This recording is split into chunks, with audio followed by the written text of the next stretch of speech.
ارزقنا شفاعة الحسين اللهم ارزقنا زيارة الحسين اللهم ارزقنا محبة الحسين اللهم ارزقنا زيارة الحسين. السلام علیکم ورحمۃ اللہ وبرکاتہ. ایک صلوات پڑھیے گا محمد.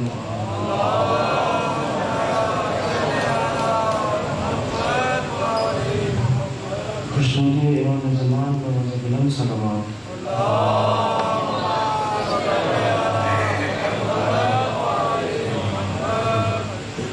قبولیت مجلس اعضاء کے لیے صلوات.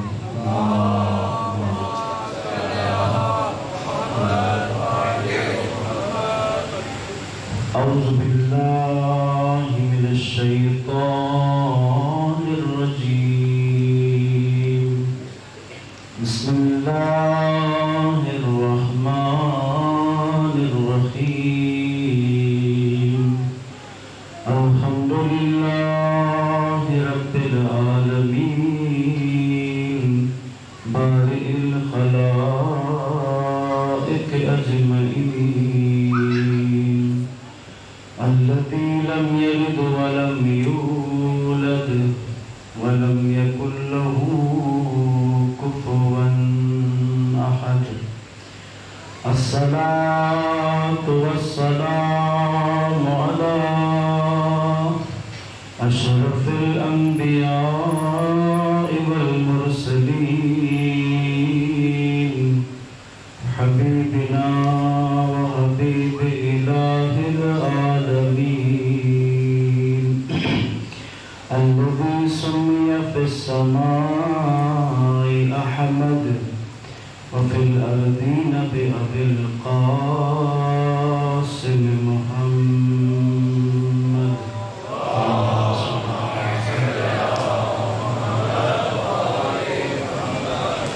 وعلى آله الطيبين الطاهرين المعصومين واللعنة الدائم على أعدائهم أجمعين من يوم عداوتهم إلى قيام يوم الدين. السلام عليك يا أبا عبد الله وعلى الأرواح التي هلت بفنائك. عليك مني سلام الله أبدا ما بكيت وبكي الليل والنهار ولا جعله الله آخر العهد مني لزيارتكم.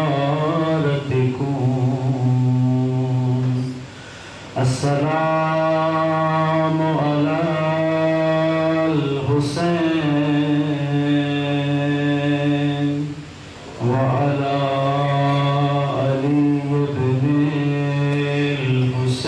الحسين وعلى أولاد الحسين وعلى أصحاب الحسين الذين بذلوا مهجهم دون الحسين عليه السلام صلوات.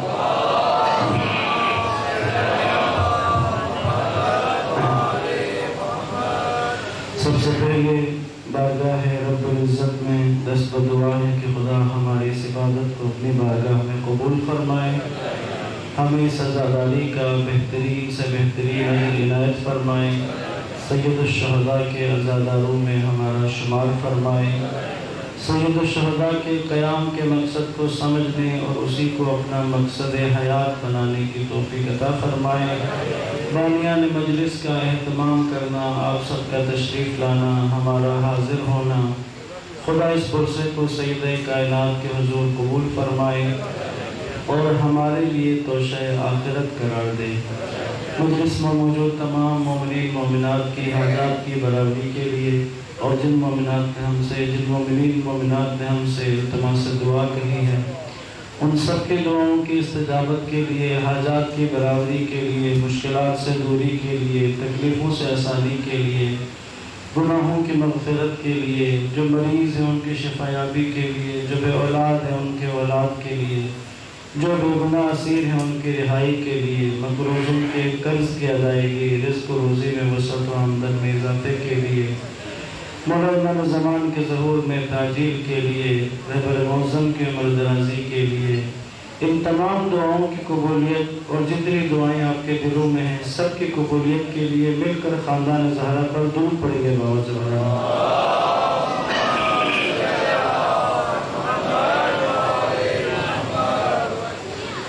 عزیزان محترم، امام حسین علیہ السلام کی حیات مبارکہ کے مختلف حصوں کو، مختلف پہلوؤں کو آپ کی خدمت میں عرض کر رہا ہوں۔ امام کی صفات کے بارے میں کل کچھ گزارشات عرض کی تھی، ایک واقعہ اسی سے مربوط عرض کر کے آج کے موضوع میں داخل ہوتے ہیں، پھر صلوات پڑھیں محمد و آل محمد۔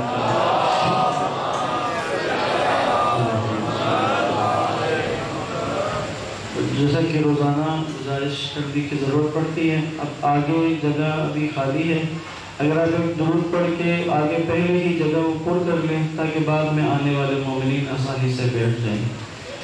اللہم صلی علی محمد، بار دیگر باواز بلند صلوات، اللہم صلی علی محمد۔ کل جیسا کہ واقعہ آپ کی خدمت میں عرض کیا تھا، ذریت رسول کے عنوان سے یحییٰ بن یعمر کا حجاج ابن یوسف کے ساتھ جو مکالمہ تھا، مناظرہ تھا، اس میں سورہ انعام کی آیت نمبر 84 اور 85 ہے، جس سے جناب یحییٰ نے استفادہ کیا۔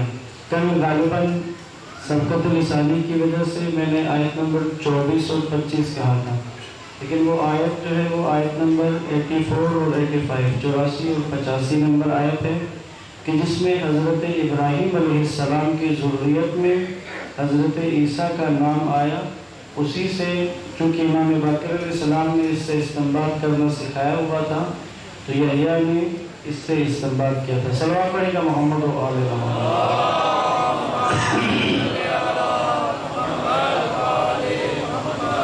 امام حسین علیہ السلام کی خاص صفات میں سے سخاوت کو کل بیان کیا تھا، اس میں کچھ واقعات اس دور کے عرض کیے۔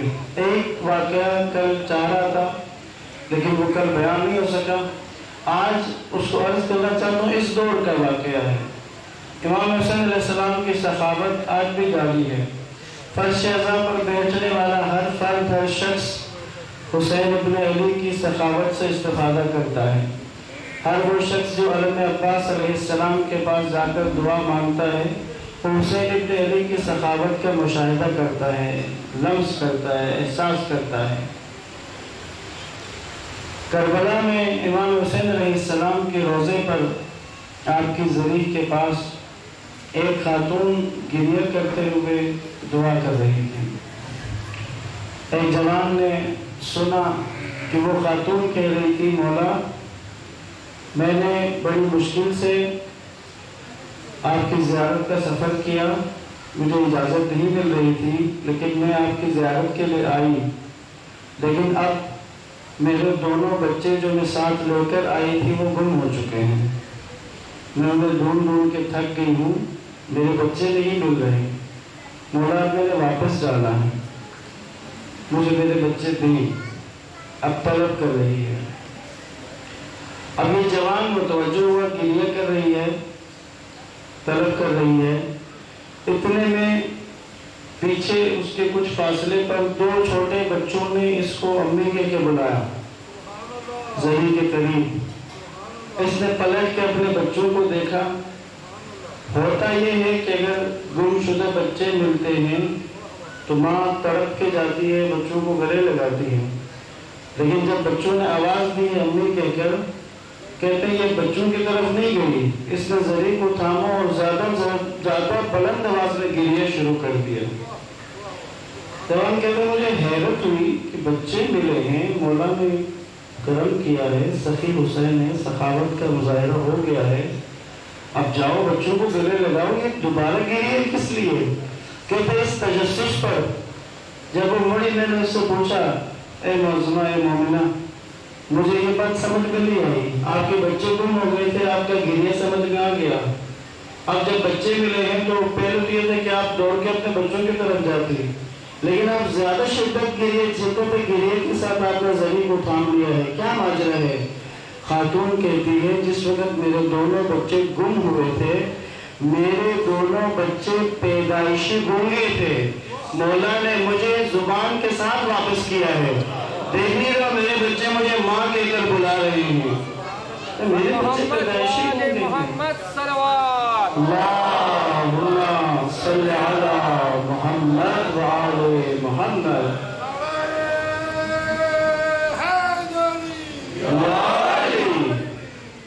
بس اذان محترم، بچے واپس ہوئے لیکن آواز کے ساتھ بولنے والے بچے یہ لے کے واپس گئے۔ اذان محترم، مولا حسین ابن علی علیہ السلام کی ذات اقدس آج بھی ایسا ہی ہے، بہت سارے کرامات، بہت سارے معجزات آپ کے روضہ اطہر کے، آپ کی فرش اعضاء کے بہت سارے معجزات میرا دل چاہ رہا ہے کہ سنا دوں۔ یہ کربلا سے عراق سے باہر کا واقعہ ہے، بعض علماء کے نزدیک ہندوستان کا واقعہ ہے کہ ایک عزادار اس کی روٹین تھی، ڈیوٹی تھی، وہ ہر سال عاشور کا جلوس اس کے گھر سے گزرتا تھا، یہ شربت بنا کر سبیل لگاتا تھا اپنے گھر کے باہر، عزاداروں کو پانی پلاتا تھا۔ ایک سال ایسا ہے کہ قید ہو گیا اور قید سے اس وقت چھوٹا کہ محرم بالکل قریب تھا، اس کے اہل و عیال نے جتنا مال و متاع تھا اس کی رہائی کو، اس کو چھڑوانے کے لیے کافی سارا مال و متاع لگ گیا۔ جب یہ گھر پہنچا تو گھر خالی تھا، کوئی ایسا سرمایہ وغیرہ نہیں تھا۔ محرم شروع ہو گیا، عاشور کا دن قریب آ گیا، کافی کوشش کی کہیں سے قرض ملے لیکن قرض بھی نہ ملا۔ اب ایک دن عاشور کو رہ گیا، اب پریشان ہو گیا کہ میں تو ہر سال سبیل لگاتا ہوں، سب کو پتہ ہے سبیل کا، میرے سبیل سے پانی پینے آتے ہیں لوگ۔ اب گھر میں پوچھا تو سٹور میں کوئی پرانا گڑ پڑا ہوا تھا، تھوڑا بہت۔ اب جب سمجھ میں آئی تو اسی گڑ سے عاشور کے دن گڑ کا شربت بنا لیا، گھر کے باہر لگا لی سبیل۔ اب چونکہ کافی عرصے سے یہاں سبیل لگتی ہے تو عزاداروں کو بھی معلوم تھا، یہاں سے پانی پیتے تھے آ کے۔ اب یہ ہوا کہ جلوس آیا، عزادار پانی پینے کے لیے آئے، لیکن چونکہ شربت تھا گڑ کا اور وہ بھی ظاہر مقدار کم ہونے کی وجہ سے اس کا ذائقہ مٹھاس بھی نہیں آئی تھی پانی میں، بس رنگ تبدیل ہوا ہے۔ بس جو بھی ایک گھونٹ بھرتا تھا گلاس چھوڑ کے چلے جاتے تھے، جو بھی گھونٹ بھرتا تھا گلاس چھوڑ کے چلے جاتے تھے، یہاں تک کہ جلوس گزر گیا اور اس کا وہ جو شربت تھا بنا ہوا وہ اسی کا اسی طرح، کچھ ایک آدھ جگ باقی شربت اسی طرح پڑا ہوا ہے۔ برتن لے کر گھر کے صحن میں برتن رکھے اور بیٹھ کے گریہ کرنے لگے، رونے لگا، کہا مولا ہر سال آپ کے عزاداروں کی خدمت کرتا ہوں، اس دفعہ لگتا ہے میری خدمت میں کوئی کمی تھی، میری خدمت قبول نہیں ہوئی، میرا یہ پانی عزاداروں نے نوش نہیں کیا۔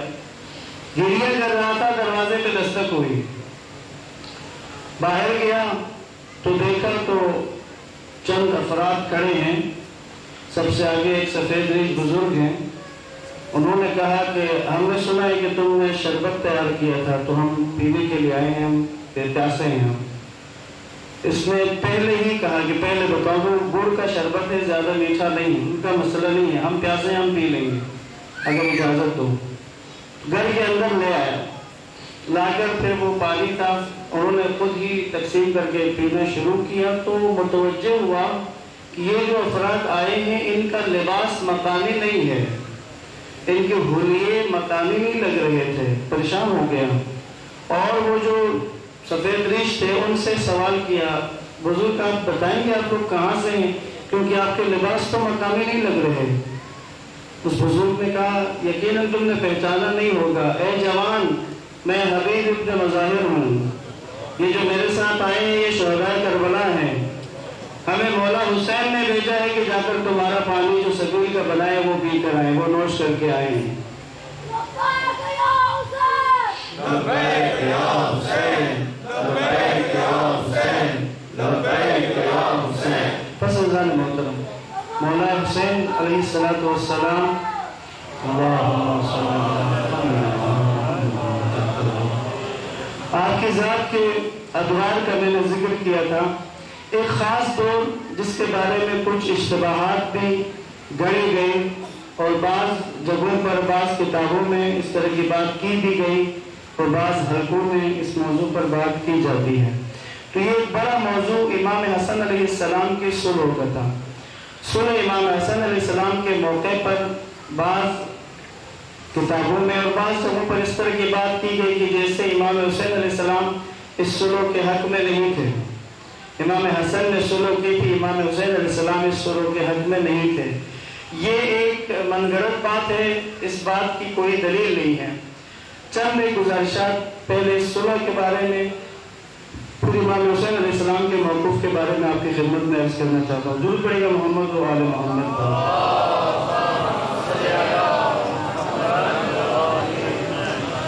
امام حسن مجتبی علیہ السلام ایک جیسے کہ کچھ اس عنوان سے بھی باتیں آ گئیں، آپ کو امام امن کہا جاتا ہے۔ یہ امام امن کا جو لقب ہے یہ ہمارے مکتب کا نہیں ہے، یہ دوسرے مکتب کی طرف سے دیا گیا ہے۔ امام امن ایسا لگتا ہے کہ جیسے یہ امن والے امام ہیں اور امام حسین علیہ السلام جنگ والے امام ہیں، ایسا نہیں ہے۔ جس وقت جنگ جمل جس وقت ہو رہی تھی مولا متقیان کے دور خلافت میں، اب جنگ کا عروج تھا، شدت تھی، دونوں طرف کے لشکر بے جگری سے لڑ رہے تھے۔ امیر المومنین نے حکم دیا کہ یہ جو جمل ہے، یہ جو اونٹ ہے، جب تک یہ اونٹ کھڑا ہے اس وقت تک یہ لوگ لڑتے رہیں گے، جب تک یہ اونٹ نہیں گراؤ گے تب تک اس لشکر میں ان کے حوصلے پست نہیں ہوں گے، اونٹ کے اوپر حملہ کرو۔ کہتے ہیں حضرت محمد حنیفیہ نے 3 دفعہ حملہ کیا، وہ اونٹ تک نہیں پہنچ سکے۔ یہاں پر امام حسن مجتبی علیہ السلام نے جنگ جمل، امام حسن مجتبی علیہ السلام نے حملہ کیا اور آپ کے حملے میں جا کر مولا حسن نے خود اونٹ کے پاؤں کاٹے، اس کے بعد جا کے جنگ جمل کو نتیجے تک پہنچائے ہیں۔ تو یہ جنگ صفین میں بھی اسی طرح سے ہے۔ جنگ صفین میں اس قدر بے جگری سے امام حسن جنگ کر رہے تھے کہ امیر المومنین کو کہنا پڑا، مولا علی کو کہنا پڑا کہ یہ فرزند رسول کو پیچھے لے آؤ، کہ جس طرح سے یہ وارد ہو رہے جنگ کے اندر کہ ان کا مجھے خطرہ ہے کہ یہ شہید نہ ہو جائے اس جنگ میں۔ بس یہ جو امام امن والا عنوان دیتے ہیں وہ اس عنوان سے دیا جاتا ہے کہ جیسے مولا امام حسین علیہ السلام امام جنگ ہوئے اور امام حسن علیہ السلام امام امن ہوئے، ایسا نہیں ہے۔ وقت اور حالات کے مطابق جو فیصلہ امام حسن علیہ السلام کا تھا، امام حسین علیہ السلام اگر امام حسن کی جگہ ہوتے تو وہی فیصلہ ہونا تھا۔ وہی فیصلہ جو مولا حسن نے کیا مولا حسین کا ہے۔ اگر امام حسن علیہ السلام امام حسین علیہ السلام کی جگہ ہوتے تو جو کام امام حسین علیہ السلام نے انجام دیا مولا حسن نے وہی کرنا تھا، کیونکہ امامت باہم مربوط ہے، حق باہم مربوط ہوتا ہے۔ ایک جملہ علماء کے محفل میں کہا جاتا ہے کہ حق کے باہم مربوط ہونے کی یہ نظر آتا ہے۔ اگر 1,24,000 انبیاء کسی ایک جگہ پر ہوں تو کسی مسئلے کے بارے میں، کسی موضوع کے بارے میں موقف پوچھو گے تو 1,24,000 کا ایک ہی موقف ہوگا، کسی کا موقف ایک دوسرے سے الگ نہیں ہوگا۔ باقی اگر ہمیں نظر آتا ہے کبھی کہ کسی نبی نے اپنے دور میں ایک کام انجام دیا، دوسرے نبی نے دوسرے دور میں دوسرا کام انجام دیا، تو یاد رکھیے گا کہ یہ اپنے دور کے تقاضے کے حساب سے ہے۔ ایسا نہیں ہے کہ حضرت عیسیٰ علیہ السلام ایسے نبی ہیں کہ جن کی تعلیمات کے بارے میں موجودہ عیسائیت کا یہ نظریہ ہے کہ عیسیٰ وہ ہیں کہ جن کا کہنا یہ ہے کہ اگر کوئی تمہارے ایک گال پہ تھپڑ مارے تو دوسرا بھی آگے کر دو۔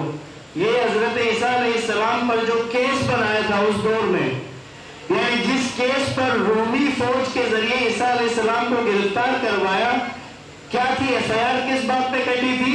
حضرت عیسیٰ علیہ السلام نے سالانہ بیت المقدس کے عبادت کے اجتماع میں بیت المقدس کے نیچے سود کا بازار تھا، پورے ایک مارکیٹ تھی جو سود کے اوپر کام کرتی تھی، جس میں عوام کا خون نچوڑا ہوا تھا۔ حضرت عیسیٰ علیہ السلام جب اس سالانہ عبادت میں آئے تو ایک عصا اپنا اٹھایا اور اس بازار میں گھس کے اس کو توڑ پھوڑ شروع کر دی، کہ یہ سود کا مرکز ہے، اس نے عوام کا جینا دوبر کیا ہوا ہے، ظلم کا مرکز ہے، یہ اس پر حملہ کر دیا۔ اس حملے کو جواز بنا کر یہودیوں نے حضرت عیسیٰ علیہ السلام کو رومیوں کے ساتھ گرفتار کروانے کی کوشش کی ہے۔ بس یہ جو امن کا عنوان، صلح کا عنوان، اس کو جو بڑھا چڑھا کر پیش کرتے ہیں، اس کے پیچھے وہی سازش ہے، یہ بنو عباس اور بنو امیہ والا ذہن ہی ہے، جو یہ باور کروانا چاہتے ہیں کہ امام حسن امن کے امام تھے، امام حسین علیہ السلام جنگ کے امام تھے، یعنی امام حسین علیہ السلام کو بھی امن کی طرف اور صلح کی طرف آنا چاہیے۔ یاد رکھیے گا، امام حسن علیہ السلام کو مجبوراً صلح کرنی پڑتی ہے، امام وقت کو مجبور کر دیا۔ یاد رکھیں، جس وقت امت ساتھ نہیں دیتی ہے تو امام کے اوپر سے ذمہ داری ثابت ہو جاتی ہے، کیونکہ امام اس بات خدا کا جو نظام ہے وہ زبردستی لاگو کرنے والا نہیں ہے، امت نے ساتھ دینا ہے، امت ساتھ دے تو امام نے کام کرنا ہے، امام کے عمل ذمہ داری وہاں سے شروع ہوتی ہے۔ امام حسن کے لشکر کی کیا حالت تھی؟ لشکر کا سپہ سالار بنایا عبید اللہ ابن عباس کو۔ ایک صلوات پڑھیں گے اور اس طرف جگہ موجود ہے، معذرت کے ساتھ اگر آپ پہلے ہی کر لیا کریں، بار بار کہنا نہ پڑے، پھر صلوات پڑھیں، آگے آگے ہوتے ہیں، درود پڑھیں محمد والا۔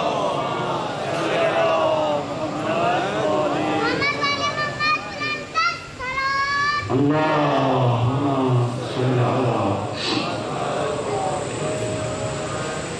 بار دیگر صلوات پڑھیں محمد والا۔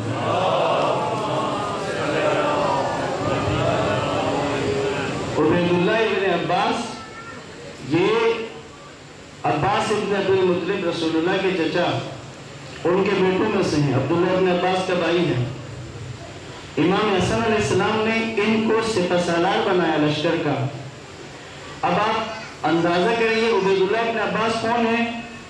بصرہ کا یہ گورنر تھا، بسر ابن ارطاد امیر شام کا غلام تھا، اس نے لشکر کے ساتھ بصرہ پہ حملہ کیا تو یہاں عبید اللہ موجود نہیں تھا، اس کی بیگم اور اس کے 2 بیٹے تھے کم سن، وہ موجود تھے۔ بسر ابن ارطاد نے بصرہ میں وہ کشت خون کا بازار گرم کیا، وہ قتل و غارت گری کی کہ اس کی بیوی کی آنکھوں کے سامنے عبید اللہ ابن عباس کے دونوں بچوں کو ذبح کر دیا، اور اس کی بیوی اس صدمے سے پاگل ہو چکی۔ اب امام حسن علیہ السلام نے عبید اللہ ابن عباس کو سپہ سالار بنایا ہے، کم سے کم اپنے بیٹوں کا انتقام کا تو جذبہ ہے اس کے دل میں۔ اب انجام میں کیا ہوتا ہے؟ عبید اللہ ابن عباس بھی بک گیا، اس کو بھی امیر شام نے خرید لیا، چند کروڑ دینار میں خرید لیا، اور لشکر کا سپہ سالار جا چکا ہے۔ اور لشکر کی حالت کیا تھی؟ لشکر میں موجود خوارج نے امام حسن مجتبی علیہ السلام کے خیمے پر حملہ کر دیا، اپنے ہی لشکر نے امام پر حملہ کر دیا۔ جس مسلح عبادت پر امام حسن علیہ السلام تھے وہ مسلح کھینچ لیا گیا، یہاں تک کہ جب آپ گھوڑے پر سوار ہو کر جا رہے تھے تو ایک خارجی نے امام پر چاقو سے وار کر دیا، یعنی اپنا ہی لشکر امام پر وار کر رہا ہے۔ چند 100 افراد ایسے تھے امام کے کہ جن کی جان بچانا ضروری تھی۔ یاد رکھیں، مصر کے جامعۃ الازہر کے ڈاکٹر طاہر حسین ایک بڑے عالم گزرے ہیں، نابینا تھے اور بڑی علمی شخصیت گزری ہے۔ یہ ڈاکٹر طاہر حسین کہتا ہے، آج اگر تمہیں دنیا میں شیعہ نظر آ رہے ہیں تو یہ حسن کی صلح کا نتیجہ ہے، ورنہ شیعت کا وجود نہیں ہونے والا تھا اگر امام حسن صلح نہ کرتے تو۔ امام نے اسلام ناب کو محفوظ کر دیا ہے صلح کے ذریعے سے۔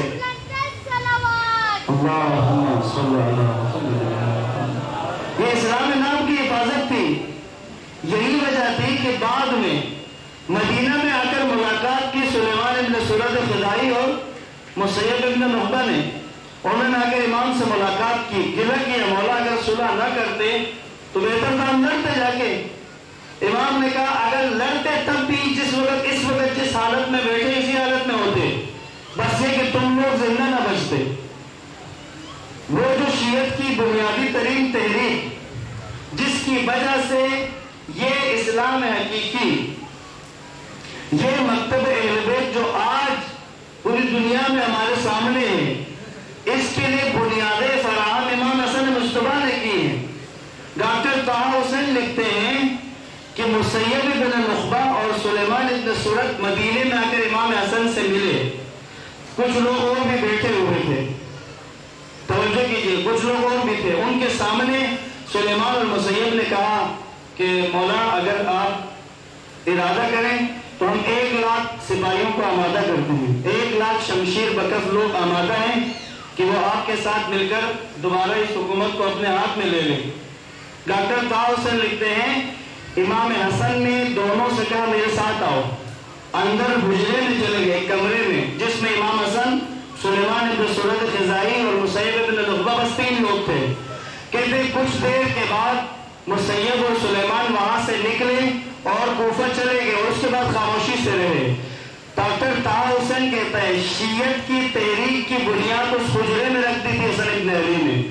اس 3 افراد کی میٹنگ میں آگے کا پورا برنامہ طے ہو چکا تھا کہ اس اگلے 20 سال میں کیا کیا کرنا ہے۔ اس کے بعد پھر واقعہ کربلا، اس کے بعد حتیٰ کہ 6 7 امام کا دور، تمام ادوار کے بارے میں مکمل منصوبہ بندی موجود تھی۔ تو بس سنے امام حسن ایک یہ والا موضوع، امام امن کہہ کر یہ موضوع نہ تھے کہ جیسے امام حسن علیہ السلام جنگ کرنے والے نہ تھے یا ان کو جنگ سے کوئی نعوذ باللہ کوئی مسئلہ تھا، نہ ایسا نہیں ہے۔ ساتھی فراہم نہ ہوئے، بال اوپر نہ ہوئے، لشکر سب ساتھ نہ دیا، اس وجہ سے۔ دوسرا موضوع صلح کا مطلب کیا ہے؟ اب بعض طبقات نے یہ کہنا شروع کیا کہ صلح کا مطلب یعنی امیر شام کی بیعت کر لی تھی۔ بالکل نہیں، ایسا نہیں ہے۔ صلح کرنا الگ موضوع ہے۔ صلح مسئلہ تھا، جنگ ہے، آپس کی جنگ، ہم جنگ نہیں کریں گے، صلح کریں گے۔ اس کا مطلب بیعت نہیں ہے، خلیفہ تسلیم نہیں کیا ہے۔ اگر صلح کا مطلب قبول کرنا ہوتا ہے، اس کا مطلب رسول خدا نے صلح حدیبیہ کے موقع پر نعوذ باللہ مشرکین کو قبول کر لیا تھا، شرک کو قبول کر لیا تھا، شرک کی حکومت کو، شرک کی اجاداری کو نہیں۔ صلح یہ تھی کہ جنگ نہیں ہوگی، صلح یہ تھی کہ امام حسن علیہ السلام کے پاس وہ لشکر فراہم نہیں تھا۔ امام حسین علیہ السلام سے اس دور میں جب امام حسن علیہ السلام نے صلح کی تو بعض لوگ امام حسین علیہ السلام کے پاس آ گئے، آ کر کہا کہ دیکھیں امام حسن نے تو صلح کر لی ہے، آپ اٹھیں، آپ قیام کریں، آپ تلوار اٹھائیں، ہم آپ کا ساتھ دیتے ہیں۔ مولا حسین نے کہا میرے امام نے صلح کی ہے، میں اس وقت ان کے اتباع میں ہوں۔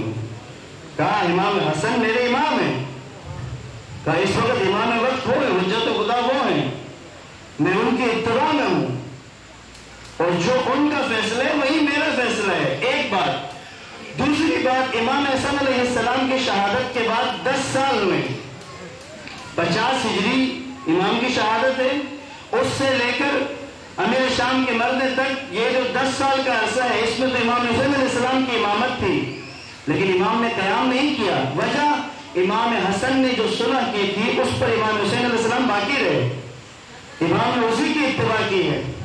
لہٰذا جو بعض اس طرح کی چمگویاں بعض جگہوں علمی حلقوں میں یا بعض جگہوں پر ہوتی ہے کہ امام حسین اگر اس وقت مخالف تھے اس صلح کے، تو ایسا نہیں ہے۔ امامت باہم مربوط ہوتی ہے، اتباع امام میں امام حسین سب سے آگے تھے۔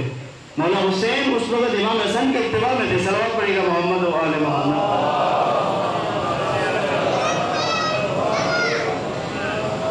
اب ایک چھوٹا سا واقعہ کی خدمت میں عرض کرتا ہوں، پھر صلوات پڑھے محمد و آل۔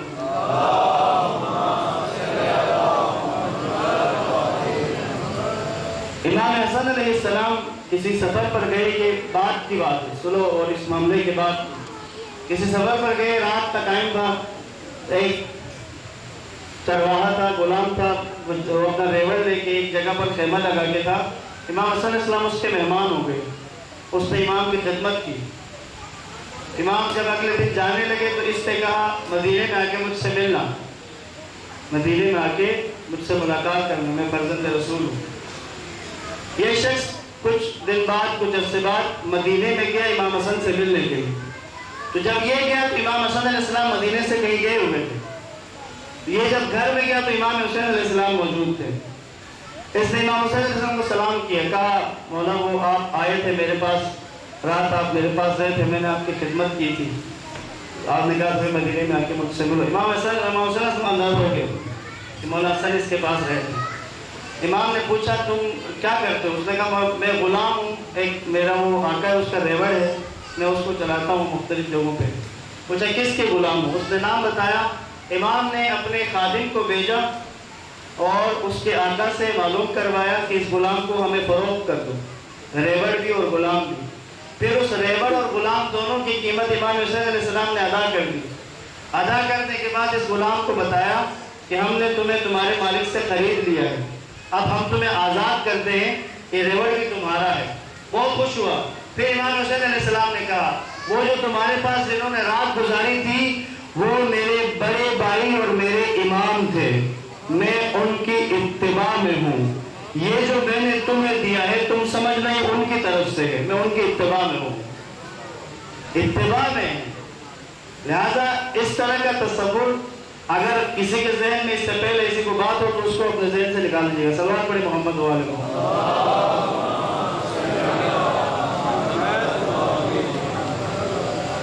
اب جب امام حسن علیہ السلام کی شہادت ہوتی ہے تو اس کے بعد کا جو دور ہے، یہ جو 10 سال ہے، اس پہ امام حسین علیہ السلام نے کوئی تحریک اس طرح سے نہیں چلائی کہ کسی جنگ کی تیاری کی ہو یا امیر شام کے خلاف کوئی کسی لشکر کشی کا اس طرح کا کوئی ارادہ نہیں کیا، لیکن چونکہ مدینے میں امام حسین علیہ السلام رہ رہے تھے تو لوگ وفود کے وفود آ کر امام حسین سے ملاقات کرتے، باقاعدہ حجاز کے بڑے بڑے قبائل کے نمائندگان مسلسل امام حسین علیہ السلام سے ملاقات کے لیے مدینہ آ رہے تھے۔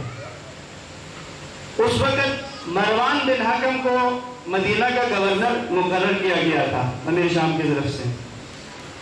مروان نے امیر شام کو خط لکھا، خط میں یہ لکھا کہ حسین ابن علی کے پاس وفود کے آنے کا سلسلہ زیادہ ہے، جس سے لگ یہ رہا ہے کہ شاید وہ کسی لشکر کشی کا یا حکومت کے خلاف کسی بغاوت کا اس طرح کی کوئی تیاری کر رہے ہیں، تو میرے لیے کیا حکم ہے؟ مروان نے یہ لیٹر لکھا۔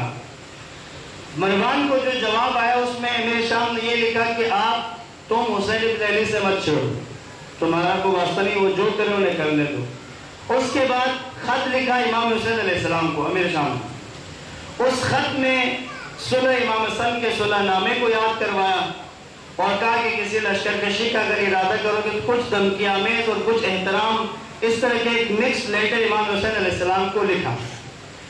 جب یہ خط امام حسین علیہ السلام کو ملا تو امام علیہ السلام نے اس کا ایک تفصیلی جواب دیا۔ وہ جواب اس قدر سخت تھا، اس قدر سخت جواب کہ جس وقت یہ لیٹر امیر شام کے پاس پہنچا اور اس نے پڑھا، اس کے سامنے پڑھا گیا تو دائیں بائیں والوں نے کہا اس قدر سخت آپ کو خطاب کیا ہے تو آپ کو ایکشن لیں۔ تو اس نے جواب یہ دیا کہ غلطی میری اپنی ہے، میں نے خود حسین کو اس طرح کی باتیں کہی تھی تو اس طرح کا لہجہ بنتا ہے ان کا۔ فوراً اپنی پالیسی تبدیل کر لی، اسٹریٹجی تبدیل کر لی اور یزید کو بھی تاکید کر دی، کہا کہ جب خلیفہ بنو حسین ابن علی کے ساتھ نہ چھیڑنا، ان کو ان کے حال پر رہنے دو۔ اب یہاں پر آپ لوگوں کے سامنے ایک موضوع مطرح کرتا ہوں اور سمجھانے کی کوشش کروں گا۔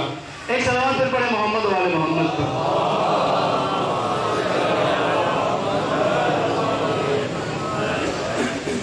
دلوں میں گنجائش ہو تو جگہ بن جاتی ہے، تھوڑا سا اگر آپ کو زحمت کرنی پڑے گی تھوڑا اور آگے ہو جائیں گے تاکہ کچھ جگہ بن سکے۔ بعض مومنین کے لیے جگہ تنگ ہو رہی ہے۔ صلوات پڑھے محمد و آل محمد۔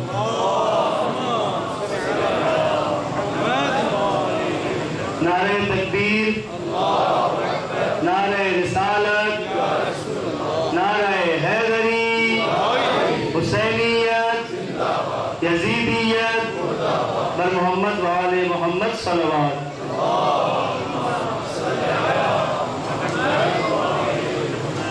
انشاءاللہ ہم اپنے موضوع میں امید ہے کہ کل کی مجلس سے ہم اس موضوع پہ داخل ہو جائیں گے، ان وجوہات کو بیان کریں گے، ان عبرتوں کو بیان کریں گے کہ کیا وجہ بنی کہ صرف 50 سال کے عرصے میں ہی امت اس حال پہ پہنچ جاتی ہے کہ راکب دوش نبی پر کے جنازے پر گھوڑے دوڑا دیے۔ وہ کیا وجوہات ہیں، وہ کون سی عادات تھی جن کا اس وقت کا اسلامی معاشرہ شکار ہو گیا تھا؟ ہم اس طرف جا رہے ہیں انشاءاللہ۔ میں نے عرض کیا کہ ایک موضوع کی طرف متوجہ ہونے کی ضرورت ہے۔ امام حسین علیہ السلام نے یزید کے خلاف تحریک کا آغاز کیوں کیا؟ کیونکہ یزید نے امام سے بیعت طلب کی تھی۔ مسئلہ یہ نہیں ہے، یاد رکھیے گا، اگر یزید بیعت طلب نہ کرتا تو کیا امام حسین علیہ السلام نے نہیں نکلنا تھا؟ نکلنا تھا۔ امام نے پھر بھی قیام کرنا تھا، امام نے آنا تھا کربلا پھر بھی۔ وجہ کیا ہے؟ یزید شارب الخمر ہے، شراب پینے والا ہے، یزید زانی ہے۔ چند ایک صفات جو امام نے فوری اپنے جو خطابات میں بیانات میں یزید کے بارے میں بتائی، ان میں سے شراب کا پینے والا، کتوں سے کھیلنے والا، بندروں سے کھیلنے والا، یہ عنوان بتایا ہے۔ آج بھی جب میں وہ الفاظ پڑھ رہا تھا، کتوں سے کھیلنے والا، امام نے یزید کی صفت کے طور پر بتایا کہ کتوں سے کھیلنے والا۔ آج ہم انگلش کلچر کے، انگریزوں کے کلچر کے اتباع میں کتوں سے کھیلنے والے بن چکے ہیں۔ یہ وہ چند صفات تھی جو یزید کی گنوائی تھی امام حسین علیہ السلام نے۔ آج ہمارے جوان، جی میرا پیٹ ہے، پیٹ ماشاءاللہ، بکری لے کے پھرنے کو آر سمجھیں گے نا، بکری یا گائے لے کے پھرو نا پارک میں جا کے، آر سمجھیں گے، کوئی پینڈو لگے گا، کتا لے کے پھرے، کیونکہ انگریز لگے، انگریز لگنا پسند کرتے ہیں انگریز۔ کل اس کے تھا غلامی، فکری غلامی۔ میرے اللہ کے مولا یزید کے بارے میں کہہ رہے ہیں، کتوں سے کھیلتا ہے، یزید کے بارے میں کہہ رہے ہیں۔ اس محرم میں دوبارہ کہہ رہا ہوں، آج پھر ایک اور بات، کم سے کم آپ کو جس کی بھی ذہن میں اس طرف ہے کہ وہ کتوں کی طرف، یعنی کیونکہ نجس جانور ہے اور تاکید کی گئی ہے، انتہائی مجبوری کے علاوہ اجازت نہیں ہے، کتا اس گھر میں رکھنے کی اجازت دی گئی ہے جو گھر آبادی سے دور ہے، اس میں پنجاب میں کوہ کہتے ہیں، کوہ، یہ آبادی سے دور ہوتے ہیں، آس پاس گھر نہیں ہوتے، جانور ہوتے ہیں، جانوروں کے اوپر بھیڑیوں کے، گیدڑوں کے حملے کا خطرہ ہوتا ہے، یا ڈکیتی کا خطرہ ہوتا ہے، چوری کا خطرہ ہوتا ہے۔ وہاں پر حکم، وہاں پر اجازت ہے کہ کتا رکھیں، لیکن وہاں بھی تاکید ہے شریعت کی کہ جہاں اپنی رہائش ہے اس سے باہر رکھیں۔ کیوں؟ کیونکہ جہاں یہ ہوتے ہیں وہاں فرشتے نہیں آتے، جہاں یہ جانور وہاں فرشتے نہیں آتے۔ پس عزیزان محترم، اگر کسی کو انگریز زدہ ہونے کی وجہ سے، مغرب زدہ ہونے کی وجہ سے، پیٹ کے عنوان سے کتے پالنے کا شوق کسی کے دل میں آ گیا ہے، تو ابھی اس مجلس میں خدا نے خواستہ آپ میں سے کوئی ہو، یا یہ جو ریکارڈنگ ہو رہی ہے اس کے ذریعے پہنچے گی مومنین تک، کسی کے دل میں ایسا کوئی خیال ہو یا کوئی ایسی کسی عادت کا مرتکب ہو، تو میرے اور آپ کے مولا نے یزید کی صفات میں سے ایک یہ گنوائی کہ کتوں سے کھیلتا ہے۔ لہٰذا اگر ایسا ہے تو اس کو نکالیں، اپنے اندر سے اس عادت کو معاف کریں، اس عادت کو نکالیں اپنے اندر سے۔ صلوات پڑھیے گا محمد وآل محمد۔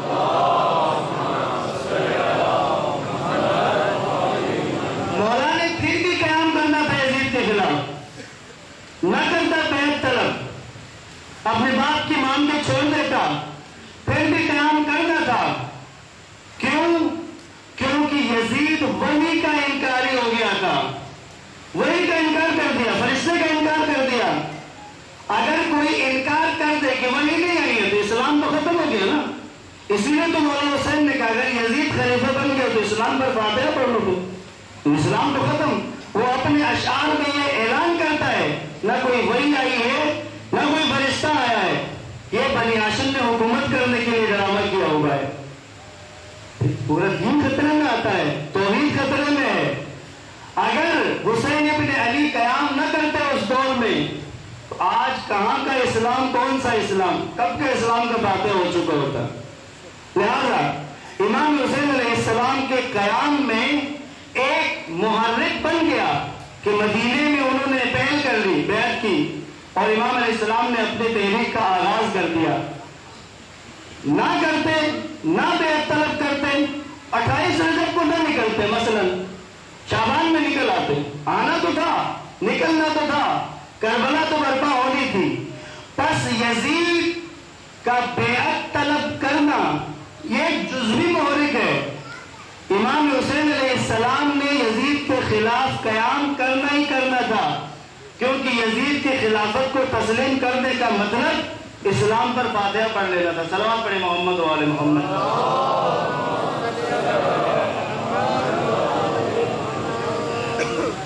عزیزان محترم، بس امام حسین علیہ السلام نے امام حسن علیہ السلام کے بعد جنگ نہیں کی، اسی صلح نامے پر باقی رہے. لیکن جہاں اس حکومت کی غلطیاں تھیں ان کو فائنڈ آؤٹ کیا ہے. خط لکھنے کے ذریعے سے بعض اوقات سامنا ہوا، بعض کسی محفل میں سامنا ہوا، تب بھی ایک زمین کا معاملہ آ گیا. وہ زمین امام کی تھی لیکن اس کو حکومت نے اچکنے کی کوشش کی. تو اب اس محفل میں جب ملاقات بھی ہو گئی امیر شام سے، امام نے کہا میری زمین میری ہے تو اس کو اچکنے کی کوشش مت کرو. امام حسین علیہ السلام باہر نکلے تو باہر عبداللہ ابن زبیر سے ملاقات ہوئی. عبداللہ ابن زبیر نے دیکھا تو امام کے چہرے کا رنگ متغیر تھا. امام حسین علیہ السلام سے عبداللہ ابن زبیر نے پوچھا کیا ماجرا ہے؟ کہا اس زمین کا مسئلہ ہے، کیونکہ حق کا مسئلہ ہوتا ہے. عبداللہ ابن زبیر نے پوچھا آپ کا کیا ارادہ ہے؟ امام نے کہا 4 صورتیں ہیں. پہلی صورت ہے کہ تمہیں ثالث بناتے ہیں، عبداللہ ابن عمر کو ثالث بنائیں اور اس کا فیصلہ کریں، جو فیصلہ ہوگا ہم قبول کریں گے.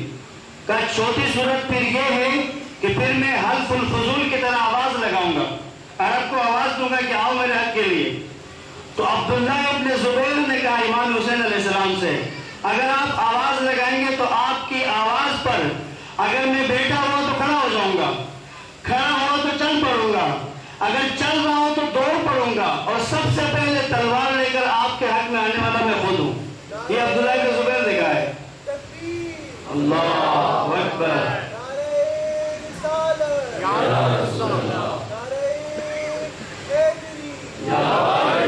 اب اس ملاقات کے بعد عبداللہ ابن زبیر اندر گئے اور امیر شام سے کہا کہ حسین ابن علی ناراض ہو کے جا رہے تھے اور انہوں نے 4 صورتیں بتائی ہیں. تو امیر شام نے کہا چوتھی چھوڑ دو، باقی 3 میں سے کوئی ایک کر لیتے ہیں. ابھی پوچھا بھی نہیں ہے، چوتھی ظاہر آخری جو ہوتی ہے وہ تلوار ہے، فوراً میری چوتھی چھوڑ دو، پہلے 3 میں سے کوئی، اور اس مسئلے کو حل کر دیا. مقصد 10 سال امام حسین علیہ السلام نے امیر شام کی حکومت میں 10 سال گزارے. جہاں پر اعتراض کی جگہ اعتراض کرتے تھے وہ امام حسن علیہ السلام نے بھی کیا ہے. صلح کے بعد کے جو 10 سال امام حسن نے گزارے ہیں، امام حسن کی بھی وہی روش تھی ان 10 سالوں میں. جہاں اعتراض کی جگہ ہوتی ہے اعتراض کرتے، جہاں آواز اٹھانی آواز اٹھاتے، جہاں تنقید کرنی تنقید کرتے، خط لکھ کر کرتے، ملاقات میں کرتے، آگاہی دیتے، حج کے موقع پر خطاب کرتے. بس آخری بات کر کے آج کی گفتگو تمام کروں. 58 ہجری یا 59 ہجری کو امام حسین علیہ السلام نے حج کے موقع پر مینا میں باقاعدہ اہتمام کیا. امام حسین علیہ السلام کے لیے ایک بڑا خیمہ لگوایا گیا جس میں کم سے کم 1000 افراد کے آنے کی گنجائش ہو، اور حج پہ آنے والے تمام علماء کو، تمام قبائل کے سردار کو، تمام دانشور اور خواص کو امام حسین کی بات سننے کے لیے دعوت دی گئی. اور اس محفل میں یہ سمجھے عالم اسلام کا پورا نچوڑ وہاں موجود تھا. اس دور کے عالم اسلام کی کریم وہاں موجود تھی. امام حسین علیہ السلام نے وہاں خطبہ دیا. یہ وہ دور تھا جس وقت ممبروں سے مولا علی پر سب و شتم کیا جاتا تھا، لعن کی جاتی تھی.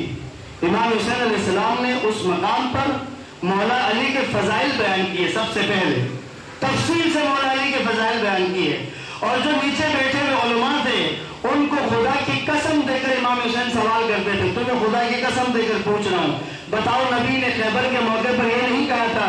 نبی نے خندق کے موقع پر میرے بابا کے بارے میں یہ نہیں کہا تھا؟ نبی نے غدیر کے موقع پر میرے بابا کے بارے میں یہ نہیں کہا تھا؟ اور نیچے سارے کے سارے یک زبان ہو کر تائید کرتے تھے. بالکل ویسا ہی ہے جیسا آپ کہہ رہے ہیں. پھر آپ نے کہا پھر کیوں ممبروں سے علی پر طعن کرنے دیتے ہو، کیوں سب و شتم کرنے دیتے ہو؟ 3 حصے میں امام نے خطبہ بیان کیا اور اپنا احتجاج، اپنا موقف، اپنا نظریہ عالم اسلام کے سامنے پیش کر دیا. اگر یہ 59 ہجری کا حج تھا تو 60 کے بعد امام نے کربلا کی تحریک کے لیے نکلے ہیں. تو بس یہ جو 10 سال صلح کے بعد امام حسن نے جیسے گزارے ہیں 10 سال امام حسن امام حسین علیہ السلام نے بھی ویسے ہی گزارے ہیں. اگر کسی کے ذہن میں ایسی کوئی خلفشار ہو کہ یہ امام امن یہ امام جنگ تو ایسا نہیں ہے. صلوات پڑھے محمد و آل محمد پر.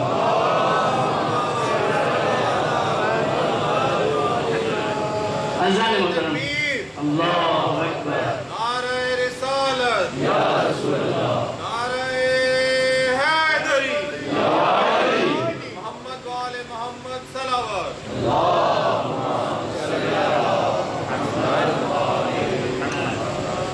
اذان محترم. مولا امام حسن کا ذکر آیا. جس وقت امام حسن علیہ السلام اس دنیا سے رخصت ہو رہے تھے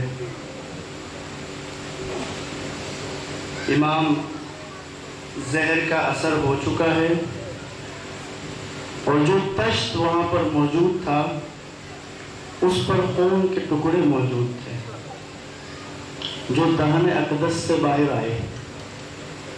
مولا حسین مولا امام حسن کے پاس ہیں. امام حسین کو امامت سپرد کی اور اپنے بچے بھی امام حسین کے سپرد کر دیے. حسین میرا 3 سال کا قاسم بھی آپ کے سپرد ہے. پھر خیال رکھا مولا حسین نے ایک عام دیندار انسان ایک عام صاحب ایمان وہ بھی یتیموں کے بارے میں بڑا حساس ہوتا ہے. ہم میں سے ہر ایک جس کے دل میں دین خدا کا خوف انسانیت کا درد تو ہم یتیم کے بارے میں بڑے حساس ہوتے ہیں حساس ہوتے ہیں. تو پھر امام وقت ہو تو وہ کس قدر حساس ہوں گے. بہت حساس تھے امام حسین یتیموں کے بارے میں بہت حساس تھے. اور پھر یتیم اپنے بھائی کے بچے ہوں پھر اہمیت اور بڑھ جاتی ہے پھر اور بڑھ جاتی ہے. پس شب عاشور جب آئی ہے چراغ بجھا کے آزمائش کر لی. اب آزمائش میں سب کامیاب ہوئے. اصحاب نے اپنے اپنے بیان دے دیے. امام حسین علیہ السلام نے اعلان کر دیا کہ کل اس سرزمین پر اس دشت نینوا میں ہم سب شہید ہو جائیں گے. جنت کے مقامات بھی بتا دیے. اس محفل میں پیچھے سامنے سب بڑے تھے پیچھے کوئی بچہ بیٹھا ہوا تھا. کھڑا ہو گیا. چچا جان میرا ایک سوال ہے. ہاں قاسم. چچا کل شہداء میں میرا نام ہے. 13 سال کی عمر ہے شہادت کے اس قدر متمنی. چچا میرا نام ہے کل. مولا حسین ہاں یا نہ میں جواب دے سکتے تھے لیکن جو بھی اس وقت مکالمے تھے کربلا میں جانتے تھے کہ قیامت تک یہ مکالمے جائیں گے. جیسے کہ آج آپ کے سامنے بیان ہو رہے ہیں قیامت تک بیان ہوں گے. حسین ابن علی بتانا چاہتے تھے کہ اہل بیت کے گھرانے کے بچوں کی تربیت کیسے ہوئی ہے. یہ نہیں کہا کہ ہاں یا نہ نہیں کہا. قاسم یہ بتاؤ پہلے موت کو کیسا دیکھتے ہو. موت کیسی ہے تمہارے نزدیک. علامہ لکن صاحب کہتے ہیں کیونکہ حسین ابن علی نے پالا ہے قاسم کو. شہزادے کو غذا میں کھانے میں شہد پسند تھا. شوق سے کھاتے تھے شہد. اب اس لیے قاسم نے لفظ بھی وہی استعمال کیا تھا کہ چچا جان کو صحیح طرح اندازہ ہو. کہا چچا موت میرے لیے شہد سے زیادہ میٹھی ہے. یعنی کہنا چاہے چچا آپ کو جانتے نا میں شہد کو کتنا پسند کرتا ہوں. موت کو اس سے بھی زیادہ پسند کرتا ہوں. وہ موت جو حسین ابن علی کے قدموں میں قربان ہونے کے وقت آئے. گزری شب عاشور روز عاشور آ گیا. جب بنی ہاشم کی باری آئی قاسم آئے اجازت مانگی اجازت نہیں ملی واپس چلے گئے. مولا حسین اجازت نہیں دے رہے. عرض کیا نا یتیموں کے بارے میں بہت حساس ہیں. کیونکہ یتیموں کے بارے میں حساسیت میرے مولا علی نے وصیت کی تھی. اللہ اللہ بالایتام. حسن حسین کو مولا علی وصیت کر رہے ہیں عام یتیموں کے بارے میں. اللہ اللہ بالایتام. تمہیں خدا کا واسطہ، خدا کا واسطہ یتیموں کا خیال رکھنا، کیونکہ علی ابو الایتام ہیں. مولا علی کا ایک لقب ہے ابو الایتام، یعنی یتیموں کا باپ. کہا جاتا ہے کہ 20 رمضان کو، شب ضربت کے بعد 20 رمضان کو حکیم نے جب مولا اپنا زخم کا معائنہ کیا، مولا علی کے زخم کا، اس معائنے کے بعد حکیم نے کہا مولا جتنا میرا علم ہے آپ کا زخم ایسا ہے کہ اس سے آپ جانور نہیں ہو سکتے، آپ اپنی وصیتیں کر لیں. اس کے بعد امام حسن سے کہا آپ اپنے بابا کو دودھ پلائیے، دودھ سے علی کی تکلیف میں کچھ کمی آئے گی. بات پھیل گئی کوفے میں کہ حکیم نے کہا ہے کہ علی کو دودھ پلایا جائے. عجیب منظر دیکھا ہے چشم فلک نے علی کے دروازے پر. عجیب منظر تھا علی کے دروازے پر. اجرکم اللہ، پہنچ گئے آپ. دروازے علی پر آسمان کی نگاہوں نے عجیب منظر دیکھا کہ کوفہ کے جتنے یتیم تھے ہاتھوں میں دودھ کے کٹورے لے کر علی کے دروازے پر قطار بنا کر کھڑے ہو گئے. کہتے ہیں ہم علی کے لیے دودھ لے کر آئے ہیں. کہتے ہیں ان یتیم بچوں کی آنکھوں سے آنسو جاری ہو رہے ہیں اور ان کی زبانوں پر یہ جملہ ہے خدایا علی کو زندگی دے. جب ہمارے سروں سے باپ کا سایہ اٹھا علی نے ہمیں باپ کی کمی محسوس نہیں ہونے دی. اگر آج علی کو کچھ ہو جائے تو اب تو یتیم ہو جائیں گے، ہمارے سر پر علی کا سایہ نہیں رہے گا. اس علی کا یتیم پوتا قاسم، دیکھا چچا اجازت نہیں دے رہے. ایک دفعہ قاسم دوبارہ آئے، اب عزم کر کے آئے کہ چچا سے اجازت لے لوں گا. مولا حسین علیہ السلام کے پاس آ کر کہا چچا مجھے جانے کی اجازت دیں. مولا نے کہا قاسم جب بھی بھائی حسن کی یاد آتی ہے تو تجھے دیکھ لیا کرتا ہوں، تجھے دیکھ کر اپنے بھائی کی یاد کو تازہ کرتا ہوں، تجھے کیسے جانے دوں، میرا یتیم بھتیجا کیسے جانے دوں. قاسم نے کہا چچا چاہتا ہوں کہ اپنی جان آپ پر قربان کر دوں، بس مجھے اجازت دے دیں. مولا نے اجازت نہیں دی. اب قاسم کا انداز، بس مصیبت سننی ہے نا مولا حسن کو آج بیٹے کا پرسہ دینا ہے. بیٹے کا پرسہ نہ یتیم بچے کا پرسہ دینا ہے مولا امام حسن کے حضور میں. اے مولا امام حسن آپ کے یتیم قاسم کا پرسہ دینے کے لیے آج ہم جمع ہوئے ہیں. عزادارو شہادت کا شوق دیکھو حسن کے بیٹے کے دل میں کتنا ہے. ایک دفعہ مولا حسین کے چہرے کو اپنے دونوں ہاتھوں میں لے لیا. لینے کے بعد پیشانی کا بوسہ دے کر کہتے چچا جانے دے نا مجھے. مولا حسین کی آنکھوں میں آنسو آئے گا نہیں قاسم. مولا حسین کی آنکھوں کا بوسہ لیا، کہا چچا جانے دیں گے نا مجھے. قاسم نہیں، داڑھی کا بوسہ لیا، چچا جانے دے مجھے. حسین کہتے قاسم نہیں، دونوں ہاتھوں کے بوسے لیے، قاسم نہیں. اب ایسا ہوا حسین کا کلیجہ منہ کو آیا کہ جب قاسم حسین کے قدموں میں گر گئے، پاؤں کا بوسہ لے کر کہتے چچا اب تو جانے دے. مولا حسین کی چیخ نکلی، قاسم کو گلے لگایا، اتنا گریہ کیا. مقتل کی تمام کتابوں میں نے یہ جملہ پڑھا ہے، مقتل کی تمام کتابوں میں ہے کہ کربلا کا کوئی بھی شہید آیا ہے مولا حسین سے اجازت لینے، مولا اجازت آسانی سے نہیں دیتے تھے، لیکن کسی شہید کو جانے کی اجازت دے کر اتنا نہیں روئے جتنا قاسم کو دے کر روئے. کہتے ہیں قاسم کو گلے لگا کر اتنا گریہ کیا کہ غش کھا گئے. اس کے بعد اجازت دے دی قاسم کو.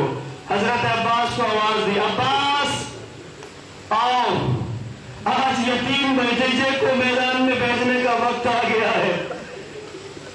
عباس میرے قاسم کو تیار کر کے میدان بھیجو.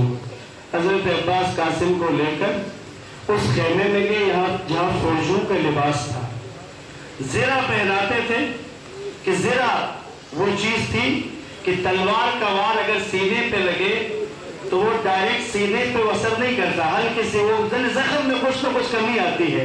تلوار ڈائریکٹ بدن کو نہیں لگے گی، سر پر خود پہنایا جاتا ہے، لوہے کا ہوتا ہے تاکہ جب سر پہ تلوار لگے تو زخم کم لگے، کم سے کم زخم لگے۔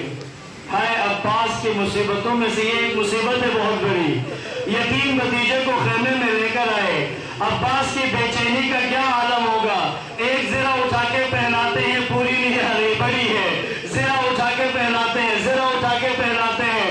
بس ایک جملہ کہوں، شاید حضرت عباس گئے ہوں گے سپاہیوں کے پاس، ارے کسی کے پاس کوئی چھوٹی زرہ ہے تو دو یتیم بھتیجے کو ایسے کیسے بھیجوں، ارے تو خود بھی پورا نہیں آ رہا۔ اتنا ہوا کہ قاسم نے چچا کے سامنے ہاتھ جوڑ دیے، کہا چچا عباس بڑی مشکل سے چچا سے اجازت لے کر آیا ہوں، اسی طرح مجھے جانے دے۔ بس چلے گئے قاسم۔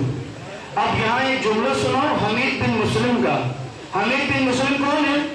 یہ یزیدی لشکر کا تاریخ دان ہے جو روایت لکھ رہا تھا بیٹھ کے، کہتے واقعہ کربلا گزر گیا، کچھ عرصے کے بعد حمید بن مسلم کوفہ میں کسی جگہ لوگوں کے ساتھ بیٹھا ہوا تھا، بات چیت چل رہی تھی، کسی نے سوال کیا حمید کربلا کا کوئی ایسا منظر ہے جو تم نہیں بھول پاتے ہو؟ حمید نے کہا ہاں ایک منظر میں نہیں بھول پاتا، وہ منظر اتنے جزیات کے ساتھ مجھے یاد ہے، میں آج تک نہیں بھولا ہوں۔ پوچھا کون سا منظر؟ کہا میں نے دیکھا حسین کے خیموں میں سے ایک لڑکا، ایک جوان 13 سال کا بچہ آیا، ایسے آیا جیسے بدلی میں سے چاند نکل کے آتا ہے۔ حمید بن مسلم کہتا ہے نہ اس نے زرہ پہنی تھی، نہ خود پہنا ہوا تھا، بدن پر قمیص تھی، سر پہ امامہ باندھا ہوا تھا۔ اب جملہ سنیں گے، حمید بن مسلم کہتا ہے اس کے ایک جوتے کا تسمہ کھلا ہوا تھا، اور کہتا ہے میں نہیں بھولا ہوں وہ پایا جوتا تھا جس کا تسمہ کھلا ہوا تھا۔ ارے قاسم کی یاد حمید بن مسلم ایک عرصے تک نہیں بھولا ہے، تو ارے قاسم کی ماں کہاں سے بولی ہوگی، ارے میرے مولا حسین پر کیا گزری ہوگی۔ عزادارو قاسم میدان میں گئے امامے کے ساتھ، عزرہ کے شامی اور اس کے 4 بیٹے باری باری قاسم کے مقابلے میں آئے۔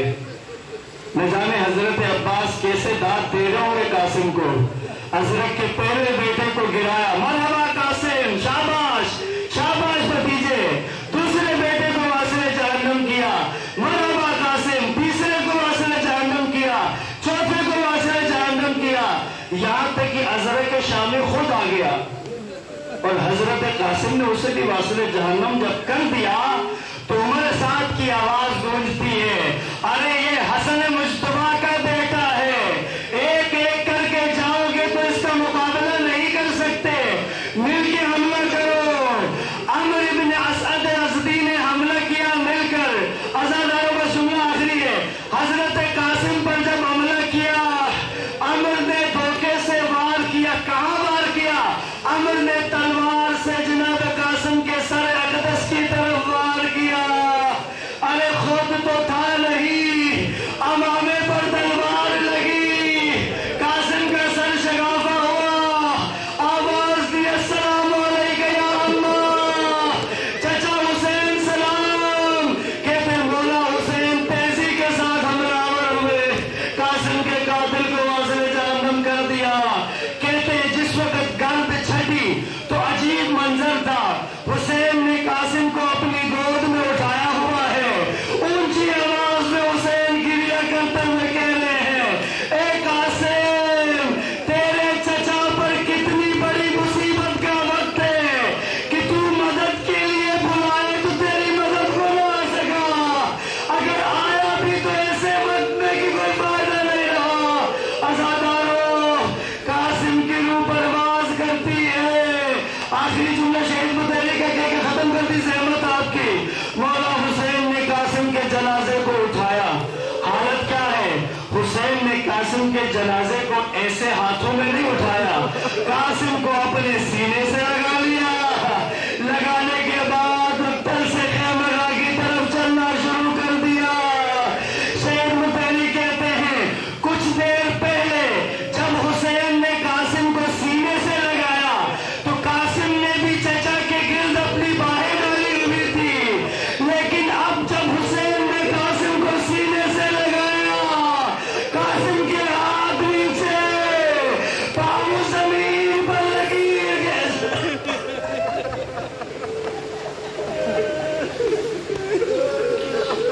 ألا لعنة الله على القوم الظالمين وسيعلم الذين ظلموا أي منقلب ينقلبون.